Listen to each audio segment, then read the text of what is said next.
Bismillahirrahmanirrahim. Assalamualaikum warahmatullahi wabarakatuh. Ustadz Somad, saya manusia banyak dosa, tidak sholat Jumat. Kenapa nggak sholat Jumat? Man tarakal jumu'ata salasa marratin, siapa yang nggak sholat Jumat 3 kali berturut-turut tahawunan, bukan karena sakit, bukan karena darurat, tapi karena menyepelekan panggilan Allah, taba'allahu ala qalbi, Allah mengunci pintu hatinya. Kalau sudah hati terkunci, telinga tersumbat, mata tertutup, khatamallahu ala qulubihim wa ala sam'ihim wa ala absarihim ghishawah. 3 kali sholat Jumat kau tinggalkan, Allah mengunci pintu hatimu. Siapapun yang ceramah tak akan masuk ke telingamu. Na'udzubillah. Saya ingin bertobat dan sudah menjalankan taubat, maka sholat Jumatlah engkau. Siapa yang datang hari Jumat saat yang pertama seperti berkurban seekor onta, datang pada saat yang kedua seperti berkurban seekor lembu, datang saat ketiga seperti berkurban seekor kambing, datang saat keempat seperti berkurban seekor ayam, datang saat kelima seperti berkurban sebutir telur ayam. Sekarang banyak yang datang hari Jumat, jangankan telur ayam, telur puyuh pun nggak dapat. Datangnya kapan? Ketika khotib sudah naik ke atas mimbar, jamaah Jumat yang dimuliakan Allah, baru dia datang. Terlambat, udah terlambat sholat sunat lagi. Allahu Akbar. Pakai baju kaos tertulis, emang masalah buat lo. Orang kalau taubat itu malu sama dosa-dosa masa lalu, bukan bangga. Ini banyak juga orang udah taubat. Ustaz Somad, saya ini baru hijrah. Dulu semua saya minum, semua narkotika saya pakai. Ente taubat apa sombong? Orang taubat mengenang dosa itu melelehkan air mata, nangis. Ada juga bukan bangga. Ada juga sebagian jamaah sudah taubat nangis. Ustaz, kamu menyesal minjam uang. La illallah. Nah, ada, saya bukan ngada-ngada. Bagaimana caranya bisa membubarkan tempat hiburan malam? Karena saya yakin di tempat seperti ini adalah pusatnya maksiat. Semua hiburan malam mesti ada izin dari Majelis Ulama Indonesia, tokoh adat, tokoh masyarakat, dan disetujui oleh Polsek. Setuju? Jadi siapa yang mau buat hiburan malam nikah anaknya, dia ngurus surat 3. Pertama, rekom dari MUI. Pak Ketua MUI Kecamatan, ya nanti malam mau pesta anak saya. Kata MUI, apa hiburannya? Ada keyboard tunggal. Lagunya apa? Ini lagunya. Ini pulang-pulang berbadan 2. Jangan. Berubah sama selawat. Setelah MUI setuju, datang ke tokoh adat Sunda. Ini Pak tokoh adat, apa lagunya? Ini lagu ya, buat satu lagu adat yang mengingatkan supaya kita tetap menjaga adat sopan santun. Oke, tambah lagu religi satu, lagu adat. Datang ke Polsek, Pak Polsek, oke setuju, jam 10 tutup. Bisa apa nggak bisa?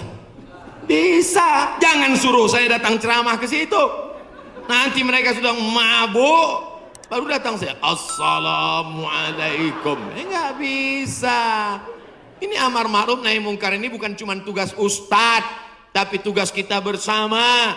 Di masjid ustadz menyampaikan ceramah, bapak ibu memfasilitasi, anaknya nikah, perbuatannya baik, sakral, menghalalkan yang haram. Tapi dalam itu dia sudah melakukan perbuatan haram, menyediakan narkoba, menyediakan pesta sampai malam. Insya Allah kalau sepakat yang 3, polisi, tokoh agama, tokoh adat, DPR tingkat kabupaten provinsi, peraturan daerah, pesta keramaian hanya boleh sampai jam 9 malam. Lewat dari itu pengawasan polisi boleh menangkap. Bisa atau tidak bisa? Bisa. Makanya kita harus berjamaah menangkal ini semua. Insya Allah kalau sudah orang-orang masjid duduk memilih wakil-wakil rakyat yang juga peduli, maka akan terwujud negeri kita tetap menjadi baldatun thayyibatun wa rabbun ghafur. Makanya sebarkan pengajian. Siapapun ustadz yang datang ngaji, Ustadz Jujun Junaidi ngaji, Ustadz Abdul Somad ngaji, Ustadz ngaji, datang, duduk, diam, dengar. Ada snack, makan. Nggak ada, istighfar.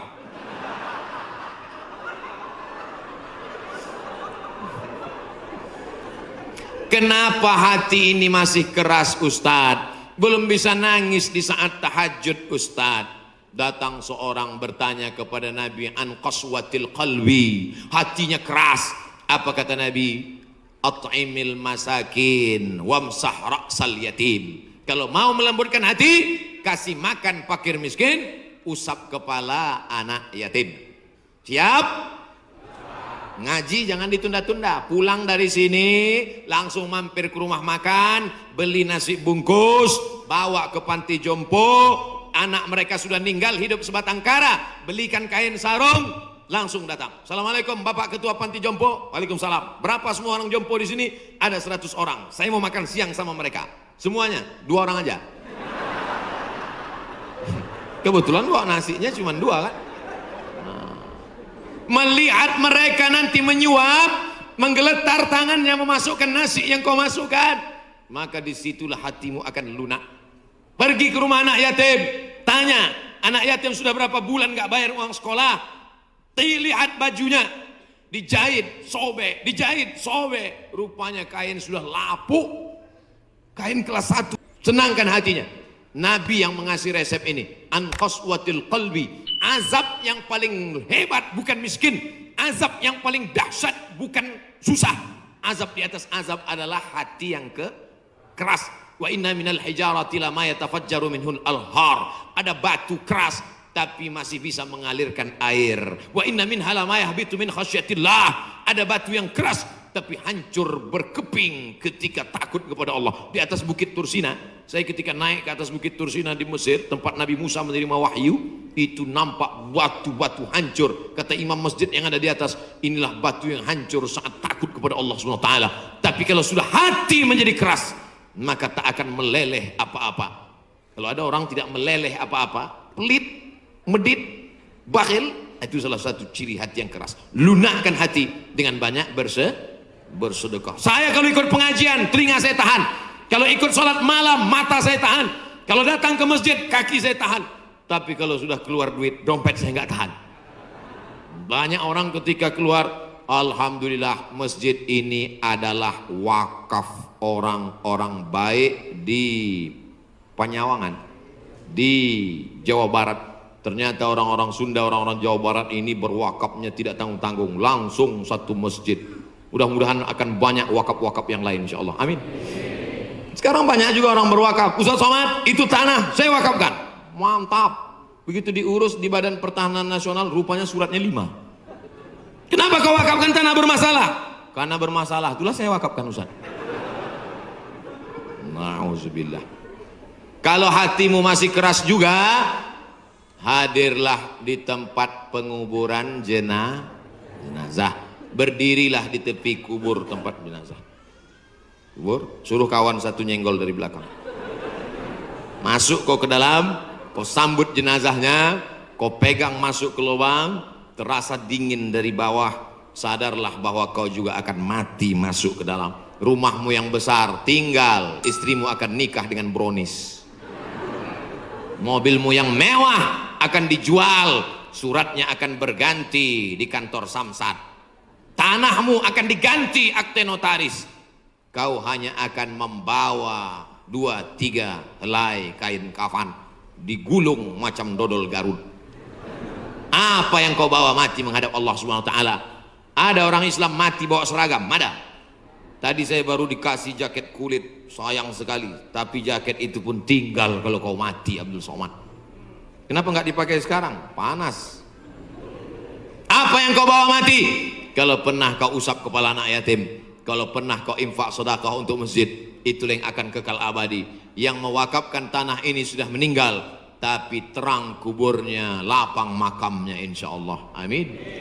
Pikirkan, orang yang cerdas bukan yang IP-nya 4, orang yang cerdas bukan otaknya hebat. Al-Kayyis, orang yang cerdas, mandana nafsahu, mampu menekan hawa nafsunya, wa amila lima ba'dal maut, dia beramal, berpikir setelah mati. Ini banyak orang mikirnya setelah pensiun. Saya alhamdulillah Pak Ustaz udah siap nih setelah pensiun nanti. Memangnya yakin malaikat maut datang setelah pensiun? Banyak malaikat maut datang sebelum pensiun. Pikir baik-baik. Pikir itu pelita hati. Lama berpikir sakit hati.